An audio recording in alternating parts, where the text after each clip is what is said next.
Part A. Directions. In Part A, you will hear short conversations between two people.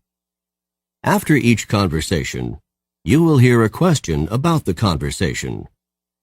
The conversations and questions will not be repeated. After you hear a question, read the 4 possible answers in your test book and choose the best answer. Then, on your answer sheet, find the number of the question and fill in the space that corresponds to the letter of the answer you have chosen. Now we will begin Part A with the first conversation. Number 1. Were you able to do the last problem in the math assignment? No, it was too hard for me. What does the man mean?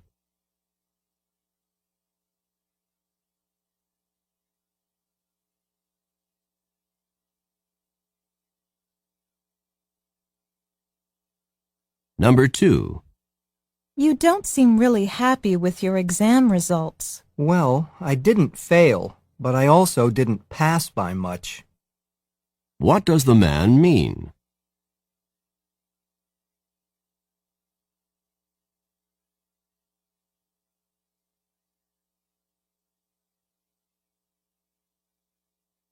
Number 3. Where are the dirty clothes? Have you taken care of them? They're in the washing machine. What does the man mean?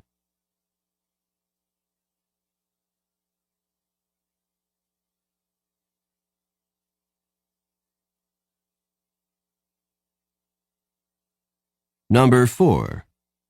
When do you think we should leave on our trip? If we leave on Tuesday, we won't have very much time for a visit.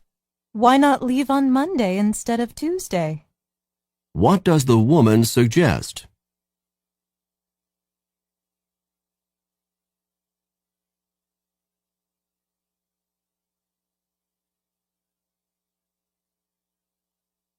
Number 5.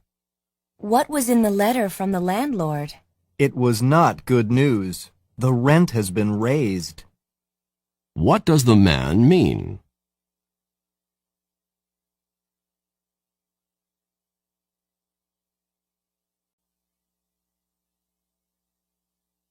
Number 6. These dorm rooms could certainly use a new coat of paint. I'll say. What does the woman mean?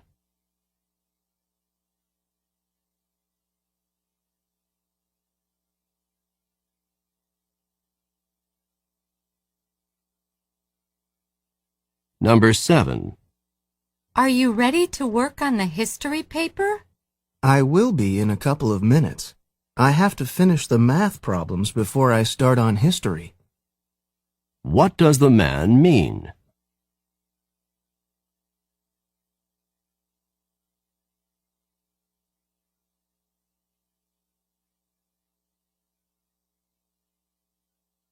Number 8.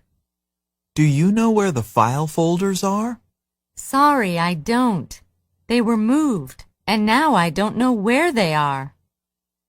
What does the woman imply about the folders?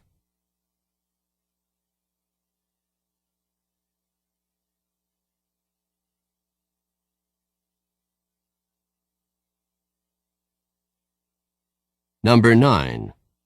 We seem to have a difficult problem to solve. The problem is not unrepairable. What does the man mean?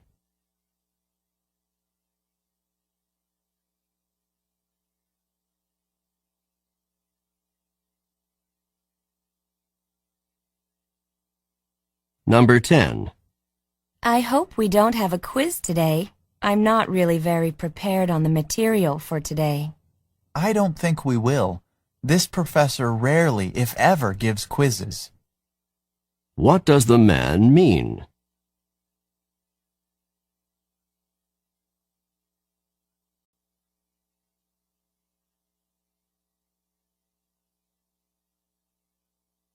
Number 11. Do you know where your sweater is? I think I left it at my sister's house, but I'm not sure. What does the woman mean?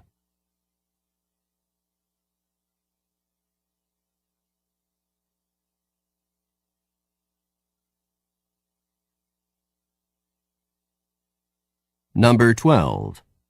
I need for you to work on these new accounting reports. But I scarcely have time to finish the ones I already have. What does the woman imply?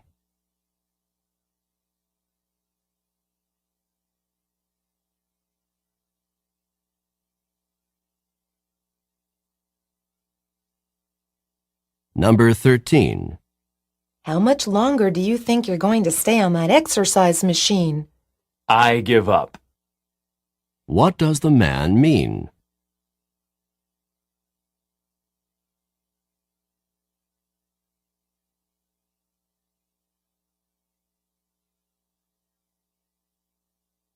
Number 14. Look at those waves coming in. They're as huge as I've ever seen them. You can say that again. What does the man mean?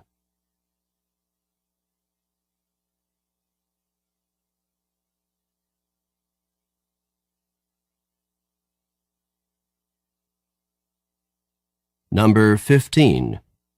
Are you ready for the political science exam today? I stayed up all night studying for it. Didn't you know that the professor put it off until next week? What does the woman mean?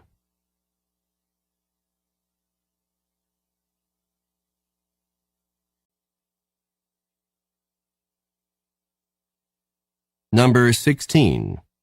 How did the professor react when you explained that you'd missed class because you were ill? She couldn't have been more understanding. What does the woman say about the professor?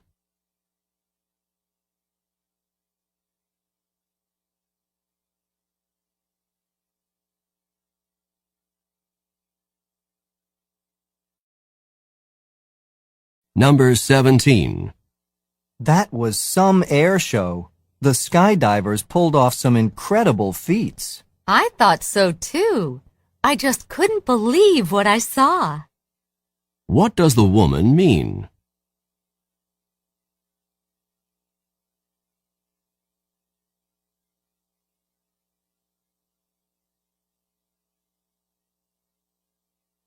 Number 18. Do you think that the restaurant was too expensive? I was surprised at the prices. We barely had enough to cover the bill. What does the woman mean?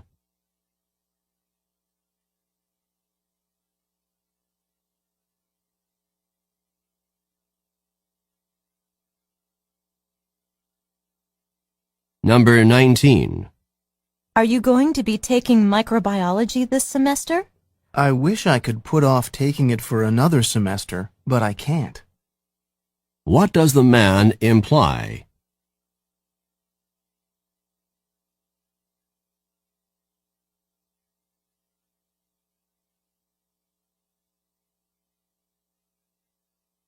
Number 20. I'll see you at the first psychology lecture tomorrow. Then you did enroll in the course. What had the man assumed?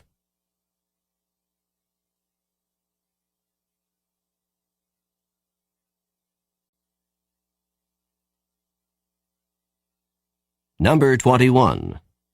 I'll be staying at the beach with my family during spring break. So you did decide to take the trip after all. What did the man believe about the woman?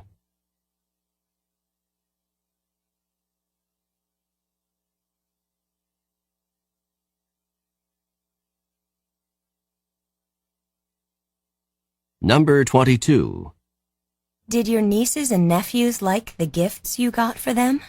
They couldn't have been more excited when they saw what I got them. What does the man say about his nieces and nephews?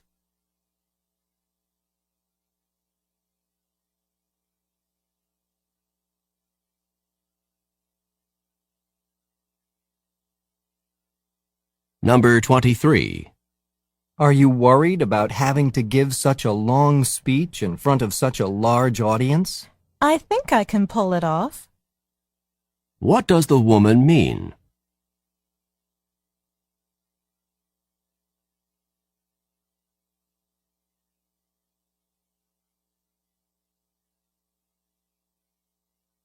Number 24. There's a problem with your scholarship? Unfortunately, I forgot to sign and date the documents before I returned them to the scholarship office, so the scholarship has been held up. I need to go into the scholarship office to resolve the problem. What does the woman mean?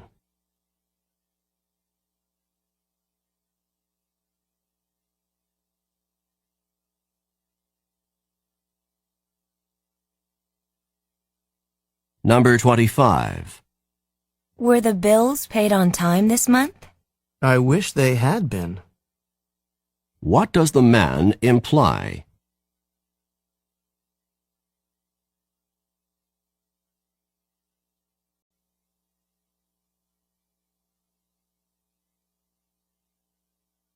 Number 26.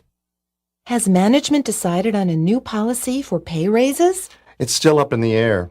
I think it will be discussed again at the meeting next Friday. What does the man mean?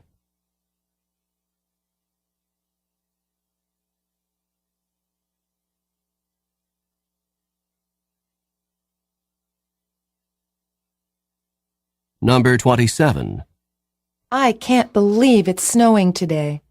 It wasn't exactly unexpected. What does the man mean?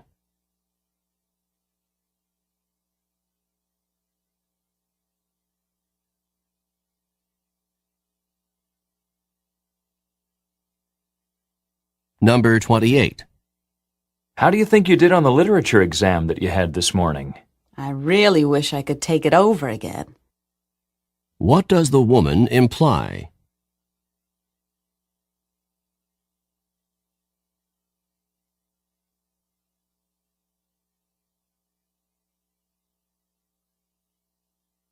Number 29. You didn't have to wait outside. You could have just opened the door and walked right in. So the door was not locked. What had the man assumed?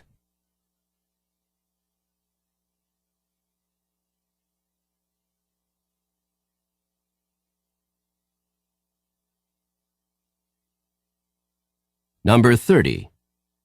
My guess is that you're leaving the office now and heading straight home. You've hit the nail on the head. What does the woman say about the man?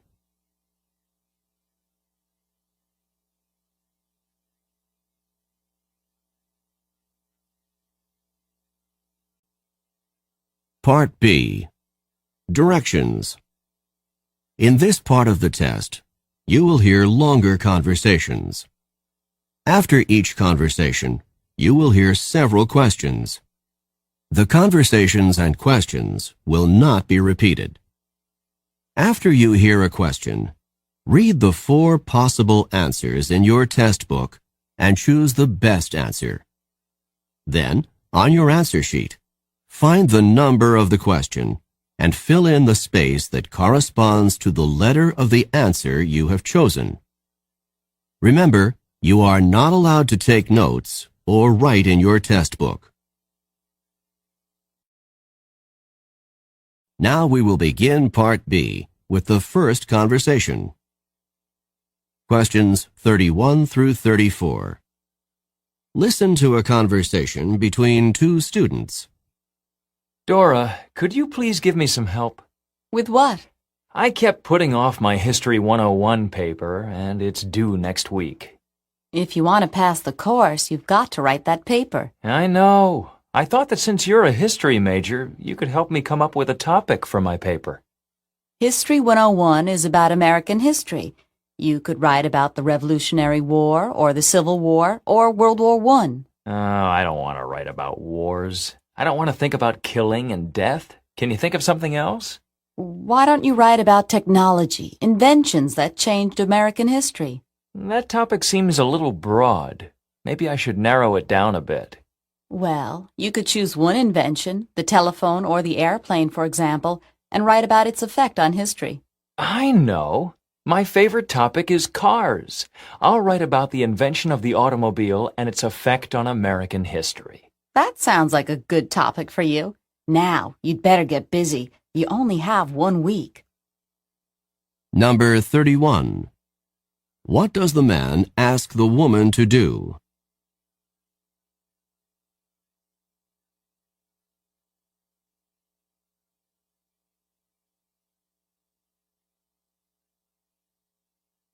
Number 32. When in the semester does this conversation probably take place?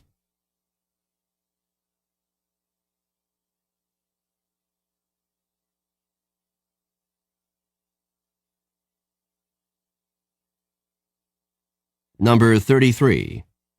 Why won't the man choose technology as a topic?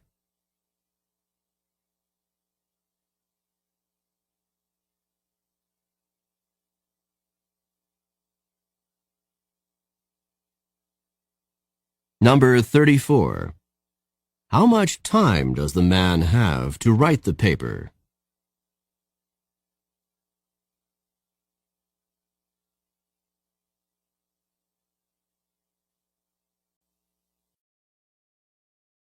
Questions 35 through 38. Listen to a conversation about a new solar energy plant. I was reading in last night's paper that the utility company wants to build a solar energy plant in the desert not far from here. Do you think that's a good idea? A good idea? It's a great idea. Solar energy is the energy of the future. It's clean, it's safe, and it's abundant. What could be better? Won't the utility company just raise our rates to pay for this new plant? Well, the newspaper said that the utility company would need extra money to get the plant going, but in the long run, rates would be lower. And to have a constant supply of energy, that's a small price to pay. I'm not convinced that the price will be small. Number 35. How did the man learn about the new solar energy plant?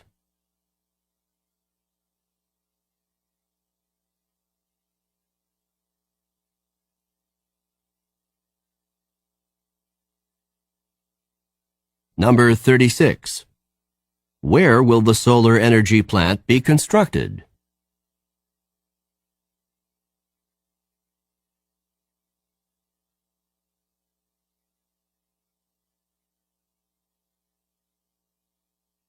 Number 37. According to the man, what is a benefit of solar energy?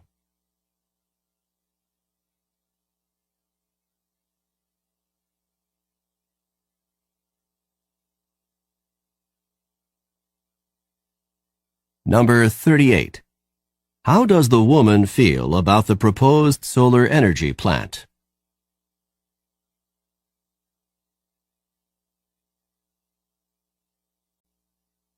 Part C. Directions. In this part of the test, you will hear several talks. After each talk, you will hear some questions. The talks and questions will not be repeated. After you hear a question, read the 4 possible answers in your test book and choose the best answer. Then, on your answer sheet, find the number of the question and fill in the space that corresponds to the letter of the answer you have chosen. Now we will begin Part C with the first talk. Questions 39 through 42. Listen to a talk by a tour guide in the Everglades National Park. Today we're going to be taking a tram tour through part of the Everglades National Park. Quite probably we'll be seeing a number of crocodiles sunning themselves by the side of the water or poking their heads up through the water. Needless to say, we will not be getting off the tram at any time until we leave the area because of the danger posed by the crocodiles. By the way, you've probably heard of the expression crying crocodile tears. It is common to say that someone is crying crocodile tears when he or she is pretending to be sad or full of regret. Crocodiles always appear to have tears in their eyes, but they are not crying because of sadness or even pretended sadness. Instead, a crocodile uses its tear ducts to get rid of extra salt from its body. A crocodile does not sweat the same way that humans do and must get rid of extra salt through tears. So if you see a crying crocodile, do not think that it's feeling sad. It is basically sweating through its eyes. Look, over there on the right. There are 2 large crocodiles on the water's edge, right next to the fallen trees. You can get out your cameras and take pictures from here on the tram, but no, you cannot get off the tram to get any closer. Number 39. Where does this talk take place?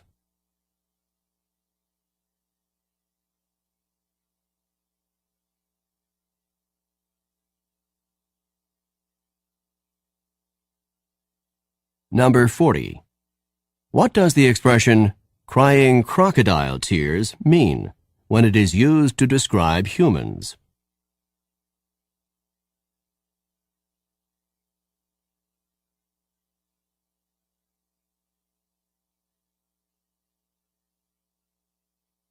Number 41.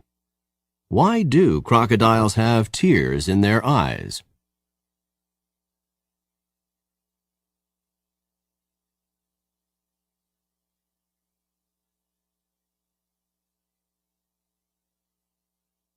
Number 42. What does the tour guide recommend?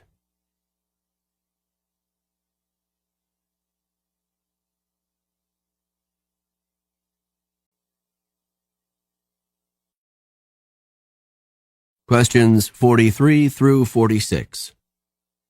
Listen to a talk about Cajun country. Now that we're all on the bus, I'd like to tell you a little bit about what we're going to be seeing today. The area that we're visiting is called Cajun country. The Cajuns are descended from the Acadians, French settlers who came from the Acadia region of present-day Canada. They came in the 18th century during the French and Indian War, when they were driven from Acadia by the British. They settled in southern Louisiana in the areas around New Orleans. They brought their French culture with them, and today approximately 250,000 people in Louisiana still speak French as a result. We'll be driving by some sugar plantations and alligator farms, and then we'll be stopping at Avery Island. There is a factory there that has been producing Tabasco since 1868. Are you familiar with Tabasco? It's one of the best-known spicy sauces in Cajun cooking, and it's very hot. I hope you like spicy food, because any Cajun food that you eat on this trip is going to be spicy. After Avery Island, we'll continue on to Lafayette, which is the largest city in Cajun country. When we arrive in Lafayette, we're going to visit Acadian Village, which is a Cajun theme park. This theme park offers rides, exhibits, shopping, and restaurants, all with a Cajun theme. Now settle back, relax, and enjoy the ride. I'll point out the interesting sights as we come to them. Number 43. Who is the speaker?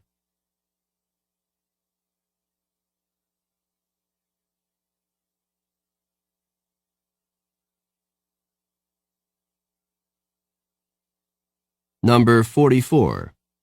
What is true about the Cajuns?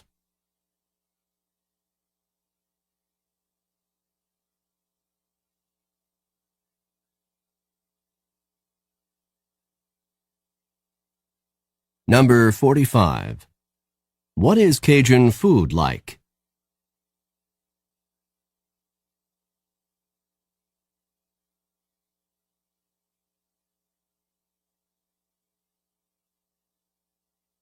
Number 46. What will probably happen next?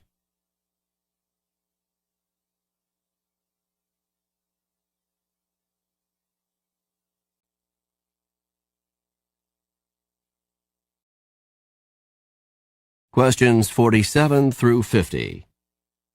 Listen to a talk on the first Transcontinental Railroad. The importance to the United States of the first Transcontinental Railroad cannot be overrated. This railroad had a profound effect on many aspects of American life, on communication, on transportation of agricultural products and livestock to market, and the settlement of the West, to name a few. But it was no easy feat to build such a railroad. The first Transcontinental Railroad was undertaken in 1862 by two competing railroad companies. The Union Pacific started in Omaha, Nebraska, and moved westward. The Central Pacific began in Sacramento, California, and moved eastward. Of the two, the Central Pacific had the more difficult task because it was faced with traversing the Sierra Nevadas. To lay tracks across these mountains, workers had to carve out footpaths on steep mountain faces and then use dynamite to blast out access for the railroad tracks. After years of dangerous and exhausting labor, the workers from the Central Pacific met up with the workers from the Union Pacific near Ogden, Utah, on May 10, 1869. In an exuberant ceremony, the last of the tracks was nailed to the ground with a golden spike. The completion of the railroad marked the beginning of a new era in transportation. Number 47. Who built the first Transcontinental Railroad?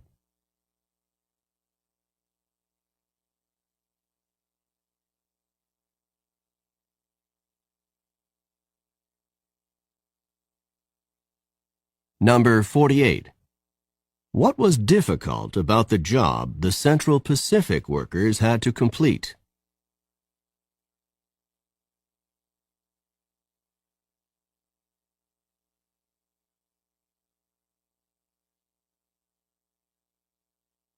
Number 49. How long did it take to complete the first Transcontinental Railroad?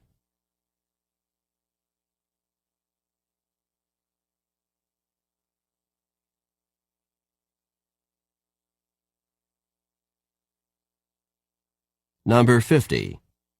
What happened at the ceremony marking the completion of the railroad?